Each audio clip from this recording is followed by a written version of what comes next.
there is a lot of companies that are innovative. I don't think there is one that really sparks, the interest really that they're super innovative.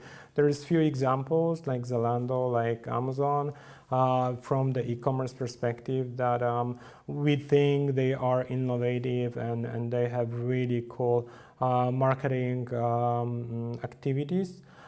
We are striving to be the most innovative company, right? We are striving for the medium and big enterprises that we want to provide them the solution that they can be innovative and that they can provide the best business to their customers. So we're thinking about ourselves as really this innovative company.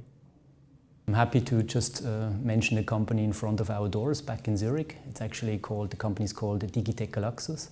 They're the strongest e-commerce company in Switzerland, and they're doing a lot of things well. One aspect is the user community. I think they have managed to generate, first of all, a real user community, which is very active, and let's say sharing a lot of valuable information to other users, the other buyers. And I would say such a strong user community increases the trust that you as a new buyer will then actually buy this product. Because if you get the information from the manufacturer, it's one thing, but of course the manufacturer wants to sell the product. But if you have, let's say, users who bought the product, who used it, who are maybe very similar to you, I think this level of trust is probably even bigger than coming from the manufacturer. So I've got three examples I want to tell you about that sparked my personal interest, and this is just very personal. I asked everyone in my company, what would you answer to this? And they said things, and I said, no, I'm not going to say that. That doesn't spark my interest, so very personal. So first of all, interesting business model is called Beacon Relief Posters for Good.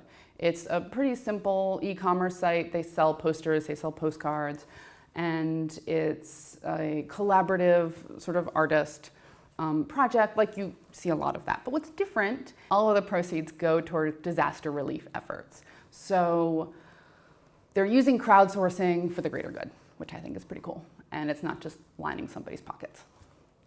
Another example, which I really encourage you to check out just to understand the craziness of American marketing, I say as an American, is called Shinistry. So Shinistry.com. They sell clothing, and their marketing is fascinating. They say their self-proclaimed mission is to sell the most outlandish clothing in the world. They have some of the boldest, some of the brashest, some of the most over-the-top marketing out there. But the thing is, I find it really funny. So like just go sign up for their emails. And they come into my inbox and I'm like laughing my head off. And then I show it to my colleagues, my European colleagues, and they're like, that's really over the top. So again, I find them fascinating and a fascinating example of an e-commerce marketing model that sort of only works in America, to sort of think about cultural differences as well. And my third example of interesting e-commerce company right now is Career Foundry. And this is a Berlin example. And maybe kind of stretching the definition of e-commerce here, because they're an ed tech, so they sell online courses. So they are the high-end version of Udemy, if you want to upskill, if you want to cross-skill, and in very specific sectors. So you learn programming, you learn UX, whatever. But what I think is really cool about them is they have a job placement money-back guarantee. So if you go through their whole course and you work with their mentors and you do your project-based learning and you work with their career counselors and you don't get a job, you get all of your money back. And I think that is a pretty interesting e-commerce model, and we need to see more of that in the ed tech industry. One existing client that we have that I really liked is 4F.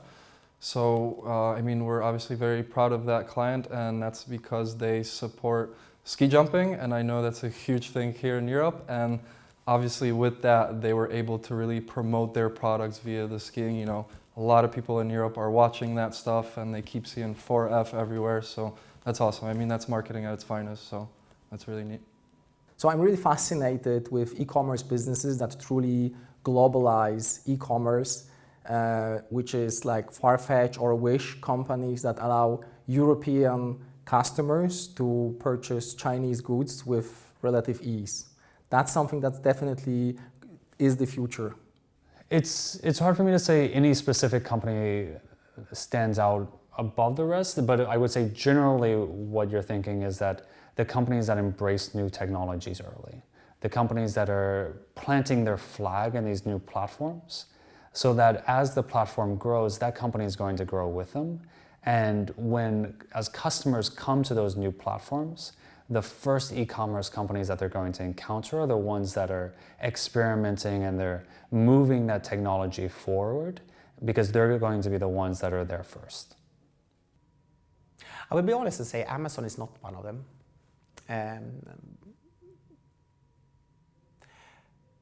But I think Zalando is extremely innovative. Of course, I also have to say that because I work there. But no, but I honestly think that Zalando is extremely innovative. And I think that what we have solved is the problem with fashion online, because fashion is a problem online. It is a problem because it's very difficult to buy fashion online and actually be happy with what you get. And that spans from how we can tell people to buy a smaller or a bigger version because we know the sizes, right? I think that is an important factor. Yeah, I like Picnic. So they're doing groceries and bring them to the consumers, and the way they do this, the way they do the logistics, and the way they kind of rolled up a business that, you know, was traditionally or is still dominated by very big brands that just, you know, have totally different, say, unit economics behind that, because they're not doing that smartly is, I think, amazing. To be able to kind of capture that market and really revolutionize that is something that's great, and that's like classical e-commerce, right? Grocery. And that's amazing, the way they do this, the way they establish themselves in the market. From the business conditions, by doing this more smarter, they have a lower, they don't have any delivery cost, they even have a lower minimum basket compared to the bigger ones. I think that's amazing to see that even in a market that is so well established, if you do things great, and you, again, build on top of customer experience, you can actually conquer a market. I mean, that's, from my view, very respectable. I mean, of course, I have to say our name, Intershop company, we have received yesterday the award, so yes, of course, I have to say Intershop. But I know that there are so many other companies on the market, and so I think we are all doing a pretty good job.